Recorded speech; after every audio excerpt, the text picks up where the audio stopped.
Hi hello ನಮಸ್ತೆ. ಇವತ್ತು ನಾನು 2 ಹನಿಗವನಗಳನ್ನು ಪ್ರಸ್ತುತಪಡಿಸ್ತಿದ್ದೀನಿ. ಅದರಲ್ಲಿ ಮೊದಲನೇದು ದ್ವಿರುಕ್ತಿ ಕವಿತೆಯಾಗಿರುತ್ತೆ. ಅದು ಕೂಡ ಈ ಶ್ರಾವಣ ಮಾಸದ ಹಬ್ಬಗಳಿಗೆ ಹೊಂದುವಂಥದ್ದು. ಕವನದ ಶೀರ್ಷಿಕೆ ಹಬ್ಬಗಳ ಸಾಲು.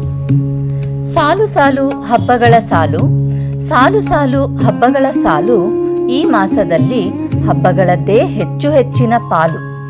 ಅಂಗಳದಲ್ಲಿ ರಂಗು ರಂಗಾದ ರಂಗೋಲಿ, ಮನೆ ಮನೆಯೂ ಸಂಭ್ರಮದ ಕಂಪಲಿ. ದಿನ ದಿನವೂ ಸಡಗರದ ಆಚರಣೆ, ಕ್ಷಣ ಕ್ಷಣವೂ ಭಗವಂತನ ನಾಮಸ್ಮರಣೆ. ದಿನ ದಿನವೂ ಸಡಗರದ ಆಚರಣೆ, ಕ್ಷಣ ಕ್ಷಣವೂ ಭಗವಂತನ ನಾಮಸ್ಮರಣೆ. ನನ್ನ 2ನೇ ಕವನ ಹಬ್ಬಗಳಿಗೆ ಸಂಬಂಧಿಸಿದ್ದು. ಅಂದರೆ ಹಬ್ಬಗಳ ಸಂಪ್ರದಾಯಗಳು ಮತ್ತು ಆಚರಣೆಗಳ ಬಗ್ಗೆ.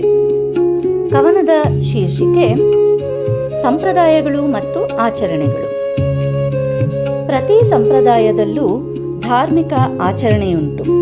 ಪ್ರತಿ ಸಂಪ್ರದಾಯದಲ್ಲೂ ಧಾರ್ಮಿಕ ಆಚರಣೆಯುಂಟು. ಪ್ರತಿ ಆಚರಣೆಯಲ್ಲೂ ತರ್ಕಬದ್ಧ ಕಾರಣ ಉಂಟು. ಹಿರಿಯರ ಸಂದೇಶವುಂಟು, ವಿಜ್ಞಾನದ ನಂಟುಂಟು. ಇವುಗಳ ಮಹತ್ವ ಹಿರಿದುಂಟು, ತಿಳಿದು ನಡೆದರೆ ಜೀವನ ಸೊಗಸುಂಟು. ಇವುಗಳ ಮಹತ್ವ ಹಿರಿದುಂಟು, ತಿಳಿದು ನಡೆದರೆ ಜೀವನ ಸೊಗಸುಂಟು.